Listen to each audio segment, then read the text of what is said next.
हमें रिजर्वेशन मिला। लोग कहते हैं कि रिजर्वेशन 10 साल के लिए था। भारतीय संविधान के अनुच्छेद 16/4, 15/4 को पढ़ लीजिए। राजनीतिक, राज्यसभा, विधानसभा, विधान परिषद और लोकसभा में राजनीतिक आरक्षण 10 साल के लिए था। कितने साल के लिए? 10 साल के लिए था। और सामाजिक विकास में आरक्षण जब तक जारी रहेगा जब तक हमारा संपूर्ण विकास नहीं हो जाता। साथियों, अगर कोई पूछे तो बता देना कि संविधान पढ़ लो, 15/4 अनुच्छेद पढ़ लीजिए, उसमें लिखा हुआ है। साथियों ये आरक्षण हमको किस भीख में नहीं मिला, हमें इसकी कतई जरूरत नहीं थी।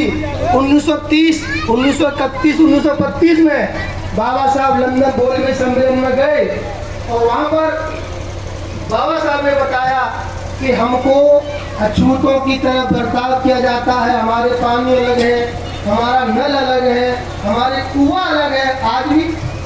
आज भी जो ये कहे कि नहीं सब बदल गया, ठीक है बदल गया तो कर दो कल भंडारा करिए कि दलित के यहाँ भंडारा है, केवल ब्राह्मण क्षत्रिय वैश्य आए और कोई नहीं आए।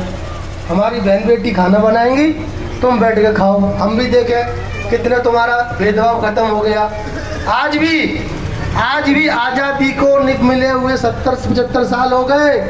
आज भी गांव में लोग, आज भी शहरों में लोग चंद लोगों को छोड़कर जाति पूछते हैं किराए का मकान देने से पहले कौन जाति के हो। ये घटना बाबा साहब के साथ घटी जब बाबा साहब रहने के लिए गए। तो साथियों, आज अपने बच्चों को आप पढ़ाइए, उन पर ध्यान दीजिए। नाचना गाना ये सब छोड़ दीजिए, अपने बच्चों को पढ़ाइए। और जो तुम्हारे दिमाग में बंधन है, आप किसी के मन से चल, अपने मन से तो कम काम करते हो, दूसरों के मन से चलने कैसे चलते हो उसकी पहचान बता रहा हूँ, अपने मन से चलने की भी पहचान बता रहा हूँ। आपने कुत्ते देखे हैं? कुत्ते गली में घूमते हैं। 2 टाइप के कुत्ते होते हैं। एक होता है जो गलियों में घूमता है, कहीं भी मिल जाए, सड़क पे मिल जाएगा। एक कुत्ता आदमी अपने घर में लाता है खरीद के, उसे घर पे खाना खिलाता है और गले में पट्टा डाल देता है, और जब वो गली में निकल जाता है तो कोई भी पहचान के बता देगा कि ये पालतू है और ये फालतू है। तो जिसके गले में क्या क्या धागे, माला, मंगलसूत्र, चुकटी, चूड़ी, बीछिया, काले धागे, नीले धागे, पीले धागे, कमर में धागे, यहाँ पे धागे, वो क्या है समझ गए ना? कैसा है वो? हाँ, उसकी पहचान तुम्हें दूर से दिख जाएगा, आपको दूर से दिख जाएगा। ऐसे हाथ ऊपर कर लो, अरे गला भी दिख जाए, गला तो दिख ही जाएगा, हाथ भी दिख जाएंगे। आजकल तो लोग भी ऊपर कपड़े पहनते हो तो ऐसे पैंट भी दिख जाएगा, नीचे अलग ही निशानी मिल जाएगी कि धागा है तो ये किसी के मन से चल रहा, अपने मन से नहीं चल रहा है ना। आज़ादी आप लोगों को बताता है दूसरी, क्योंकि मैं आपको और डीपली स्पीच दूं तो वो समझ में कम आएगा, ठीक है। तो मैं कहानी से बता रहा हूँ। आपने बैल और सांड भी देखा होगा। खेतों में बैल, खेत जब हल चलता है तो वो मेहनत करके खा रहा बेचारा। बैल पूरे दिन किसानों से जोतता है, तब कहीं से सानी, खल और दलिया खिलाता है। एक सांड जो कहीं भी लड़ रहा, कहीं चौड़ाई पे बढ़ गया, कार तोड़ दी, गाड़ी तोड़ दी, मंडी में खा रहा, स्वतंत्रता घूम रहा, स्वतंत्र। और तुम अपने घर के बैल को इतना खिलाओ तो वो भी सांड जैसा ना होगा, और सांड तो बिना फ्री में खा के सांड हो रहा। तो स्वतंत्रता, वो कौन है? वो स्वतंत्र है, वो फ्रीडम है उसके जीवन में, किसी का गुलाम नहीं है वो, उसके गले में कोई पट्टा नहीं डाल सकता। लेकिन जो तुम्हारी नाक में नथनी वो पहन के और से बैल जोत रहे हो ना, वो गुलामी है। गुलामी में तुम सोने, वो बादाम का हलवा रोज खाओ, रोज काजू पी लो, तुम जिम में भरकर लेटरिन में बैठो काजू लेके, तो भी तुम मोटे ना होगे। इसलिए अपने मन से काम करिए। बाबा साहब को मानना है तो मानो कायदे से पढ़ के, ये नहीं कि थोड़ा मान लेते हैं हम बाबा साहब को भी, थोड़ा खुद को भी मान लेते हैं। लेकिन लड़की की शादी है इसलिए पंडित जी बुलाए हैं हमने, समझ रहे हो? आखिरी शादी है, हमारी बहू नौकरी जा बात तो देवी जाओ में करवाए दे तुम। देखो मेरी लास्ट बात मान लो हैं।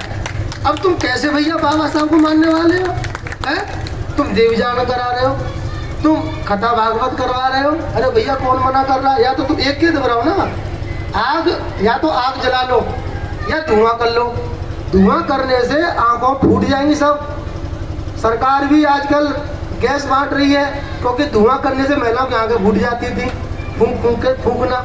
अब गैस से रोटी अच्छी होती है। तो साथियों दूसरी बात मैं ये बताना चाहूँगा, इसलिए मैंने ये भगवा वस्त्र पहने कि ये भगवा वस्त्र हमारा है। कुछ लोग आ गए थे हमारे घर में, उन्होंने ये ले लिया था और कह दिया कि तुम्हारा नहीं है, ये हमारा है। अरे मैं कह रहा हूँ ये तुम्हारा नहीं है, ये तो हमारा ही है। ये तो भैया हमारा ही है। तुम तो आ गए थे, कोई बात, तुम भी पहनो हम भी पहन रहे, कौन रोक रहा? कोई रोकने वाला क्या आपको? आप पीले पहन लो, नीले पहन लो, काले पहन लो, कोई रोकने वाला नहीं है, क्योंकि देश में स्वतंत्रता है। साथियों लोग कहते कलयुग चल रहा है, ये कलयुग नहीं चल रहा, ये सतयुग चल रहा है। सतयुग कैसे? पहले उस जमाने में जिसे लोग बताते हैं वो युग चल रहा है, वो अंधकार युग था, अंधा युग। कैसे? पहले महिला मंच पर नहीं बैठ सकती थी, आज महिला हमारी बहन मंच पर बैठी है। पहले महिला नौकरी नहीं कर सकती थी, आज हमारी बहन बेटी डीएम हो रहे हैं, आज हमारी बहन इंस्पेक्टर है, आज हमारी बहन बेटी स्कूटी चला रही है, जहाज चला रही है, रेल चला रही है। पहले महिला कहाँ चलाती थी? आज लड़का लड़की अगर एक ऑफिस में काम कर रहे हो तो बराबर तनख्वाह मिलेगी नहीं मिलेगी? बराबर तनख्वाह मिलेगी। पहले पंचायत नहीं कर सकती थी महिलाएं, आज भी संविधान लागू होने के बाद बता दो किस गांव में पंचायत कर रही महिला, कौन सुन रहा? लेकिन वही महिला डीएम हो गई तो सीना ठोक के बैठेगी मंच पर, कहेगी सुनो सबको लाइन में लगाओ। लोग सुनेंगे क्यों? अधिकार किसने दिया? बाबा साहब ने। किसने अधिकार दिया? बाबा साहब ने। लेकिन सबकी सुनेंगे सुनेंगे सबकी। क्या करेंगे? पूरा करवा चौथ व्रत रखेंगे, टोटल नवरात्रि व्रत रखेंगे। नो भैया जो मैया को काम है, देखो जो तो बाबा साहब को अलग है, मैया को अलग है। जहाँ में तुम व्यवधान उत्पन्न मत करो। अरे भाई इस बुद्धि को अपने मन से चलाओ, फ्रीडम रहो, अपने गले में पट्टा मत डालो, दूसरे के कहने में मान चलो। तो साथियों मेरा कहना यही है कि अभी बच्चों को पढ़ाइए, और साइबर क्राइम बहुत बढ़ रहा है, साइबर क्राइम बढ़ रहा है। अपने घर में अखबार लगाओ, अखबार पढ़ो, अखबार में रोज आती है कि साइबर क्राइम से कैसे बचें। मोबाइल से पैसे बहुत उड़ रहे हैं। दूसरी बात 26 अप्रैल को वोट है, 26 अप्रैल को लोकसभा का चुनाव पूरे देश में। आप सब लोग वोट डालने जाएं। अगर कोई घर में बैठा हो भैया वोट डालने जरूर जाना सुबह जल्दी, पहले मतदान बाद में जलपान, ठीक है? पहले वोट जरूर डालें, जिसको भी देना हो उसको दो, वोट जरूर दें। मैं तो ये कहूँगा कि बाबा साहब को पढ़िए। अगर आप बाबा साहब को नहीं पढ़ सकते हो तो अपनी बर्बादी के लिए तैयार रहो। अगर कोई व्यक्ति रोता है, अगर कोई व्यक्ति पत्थरों के पास जाता है तो सिर में पत्थर ही पड़ने हैं, वो उसको कोई बचा नहीं सकता। बाबा साहब को मानिए, बुद्ध को मानिए, तभी आप आगे बढ़ पाओगे। जोर से बोलेंगे बाबा साहेब, बाबा साहेब। सभी साथियों को मेरा जय भीम, नमो बुद्धाय, जय मूल्यवासी। और साथियों मैंने संकल्प लिया है कि 2, 4, 6 साल नौकरी करेंगे और फिर समाज के लिए जान लगा के हम अपना मिशन आगे बढ़ाते रहेंगे। क्योंकि हर आदमी अगर परिवार बच्चों में लग जाएगा तो ये मिशन काशी राम जी ने छोड़ा था ना, वहीं रुक गया और अब आगे नहीं बढ़ पाएगा। अगर आपको मिशन आगे बढ़ाना है, बाबा साहब मिशन को आगे बढ़ाना है, तो कुर्बानी के लिए तैयार रहो। अगर कुर्बानी नहीं दे सकते तो चूड़ी मंगा लेना, पहन लेना। जय भीम, जय भारत, नमो बुद्धाय।